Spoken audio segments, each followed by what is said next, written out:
Welcome to my next video. This one is just looking at trying to figure out what's actually going on in NHS hospitals at the moment. Date today, 23rd of January, as you can see there. We're being told by the mainstream media that hospitals are very busy, being overwhelmed. I can tell you from personal experience of working in NHS hospitals in the acute setting in winter, that is nothing new. For an NHS hospital to be busy in the winter months, nothing new. Hospital corridors, particularly outside A&E departments, full of trolleys, nowhere for them to go. So, that really is nothing new. And look back yourselves, do a search, looking at previous winters and the media reporting on the NHS being overwhelmed in previous winters. This is nothing new, all right? So I was pointed towards this website here, the Spectator, that is doing a COVID-19 data tracker.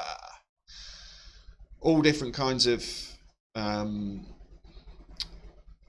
categories that you can look at there. The one we are particularly interested in here is NHS, but come here yourself and have a look for yourself. I want to give credit and mention an independent radio show called Richie Show. Please check it out. Okay, if you haven't heard of the Richie Show, you need to check this out. He absolutely destroys the mainstream media and shows it up for the absolute shambles and sham that it is. Okay, so credit to Richie. I heard about this on his show, so yeah, I just wanted to give credit there to him. I will try and put a link to his show in the description of this video. I'll also put a link to this page here. All right, and the other thing about this is that it gives, on this page, it gives links to the original source. So, you don't have to rely on the Spectator. You can go to the original source, but it's just convenient to do it on here because it's all in one place. So let's have a look what's on here. Bearing in mind, we are being told hospitals are overwhelmed. The first thing we come to up here, critical care bed occupancy numbers for hospital trusts. With a type 1 A&E by NHS region, adults only. We're only really interested in adults. We know COVID doesn't really affect children. Down here, red is occupied and blue is available and unoccupied. Okay. You can look down here, London, the average December 2019, 684 beds taken, 87 available. I think the point with this one, there's beds available. Okay, on the 20th of December in London, there was 137 critical care beds available, 135 available on the 27th of December, and at the last count, 17th of January, there seems to have increased the availability of beds. They've increased the capacity of these beds. That's what I'm taking from this. Give me your thoughts on that in the comments. 109 critical care beds available there. So they're not full. They're not full. That clearly shows that. People will argue without the lockdowns that they would be full. We'll see about that as we go along. Okay, and it's pretty much the same story. You've got the southeast, you've got the blue bits there that are showing capacity. East of England, southwest, Midlands. You can go through that and have a look yourself.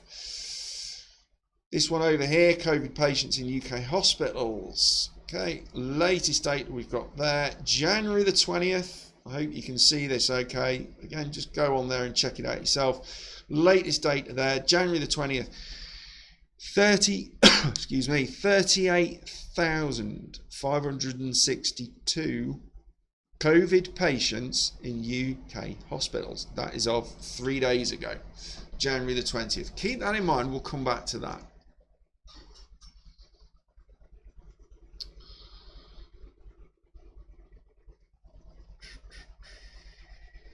Okay.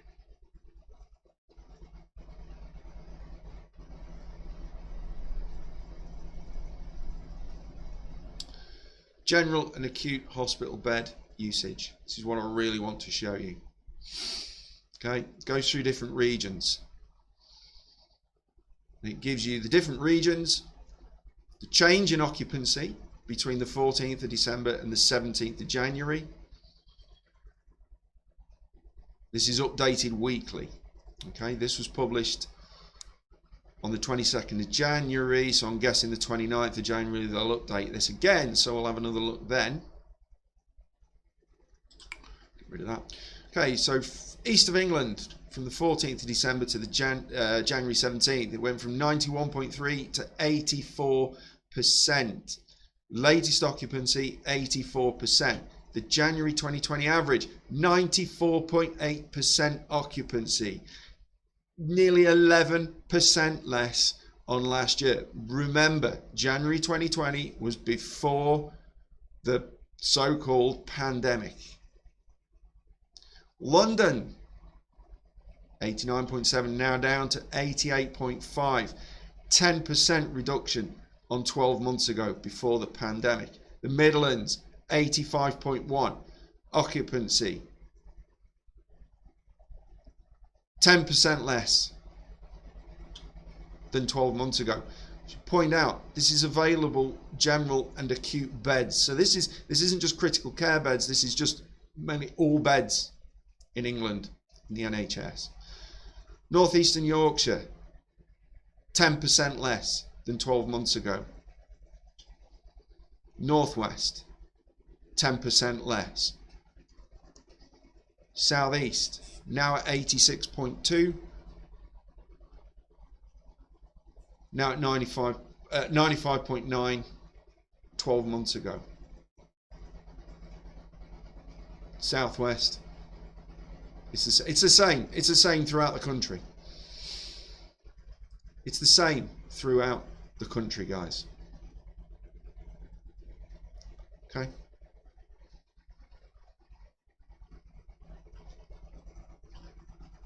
Let's just have a look at this graph here. NHS England bed occupancy.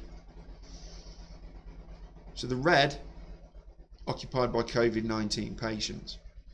Let's just go to the latest figure, 21st of Jan, 33,235 patients with COVID in the NHS at the moment. Now we know that pretty much every patient in the NHS at the moment will be tested. It doesn't mean, just because it comes back positive, it doesn't mean that they are in there being treated for COVID. They're just a COVID patient because they get a positive result. We know this. Okay?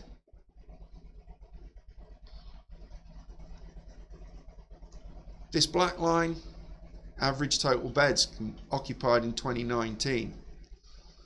Okay? 111,324. That was 12 months ago.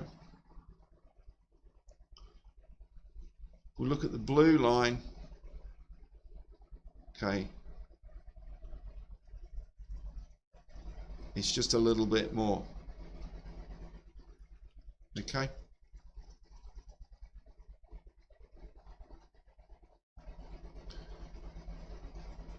Let's just come back to this. So this is showing on January the 20th, 38,562 people were in hospital with COVID. Okay, fine. Let's just come across to this website here. If you've never used this one, this is called Worldometer. And this, loads of information on here. I'll put a link in the description. Basically, it goes country by country, giving you lots of different data regarding coronavirus. Okay. Just scroll down. Okay. Click on now. Here you can see the UK. Okay.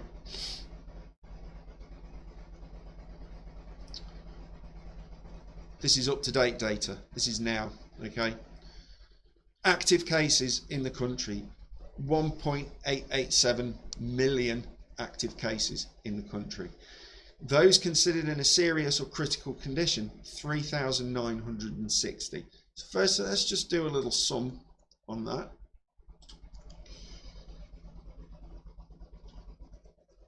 So that's 3,960 divided by 1,887, 304 equals, multiply that by 100, and there you go. 0.2% of people that have tested positive with the coronavirus are now in a serious or critical condition. So you would imagine that they would be in hospital.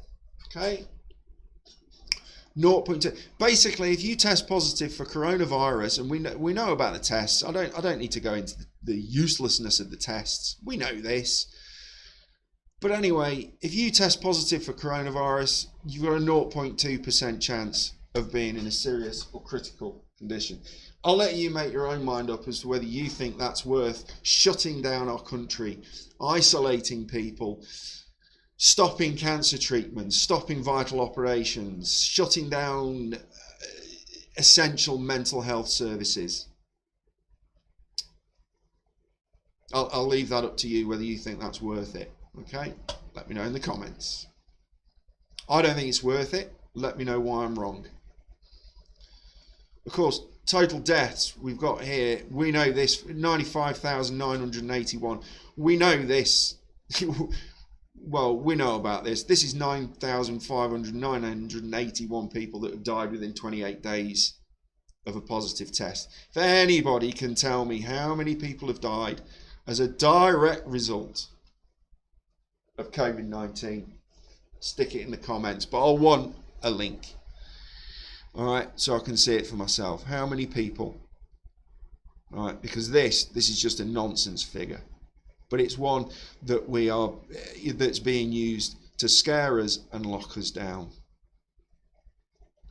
So 3,960 people in a serious critical condition who have tested positive for COVID right now. Okay, again, we don't know.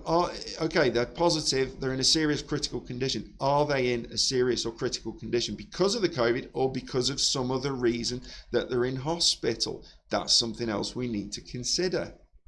Okay, let's come back here. Remember, as of the 20th of January, 38,562 in hospital with COVID. What we already saw on that last screen, 3,900 are in a serious critical condition. That is 10% of this number. So what about the rest of the 90%? Why are they in hospital if they're not in a serious or critical condition? To me, that says they're in hospital with other things and happen to test positive for COVID.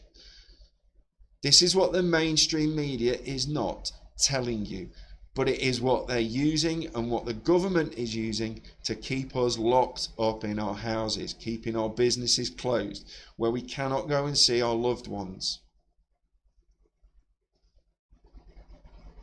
This is rotten, guys. Rotten.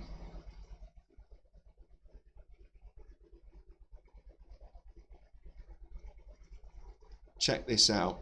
Check this out for yourselves. I'm going to leave it there. I don't want these videos to go on too long. Check it out for yourself. Please make a comment, share this video and subscribe to the channel. Hit the notification bell so that you know when I make new videos. Alright guys, thanks for watching. Take it easy.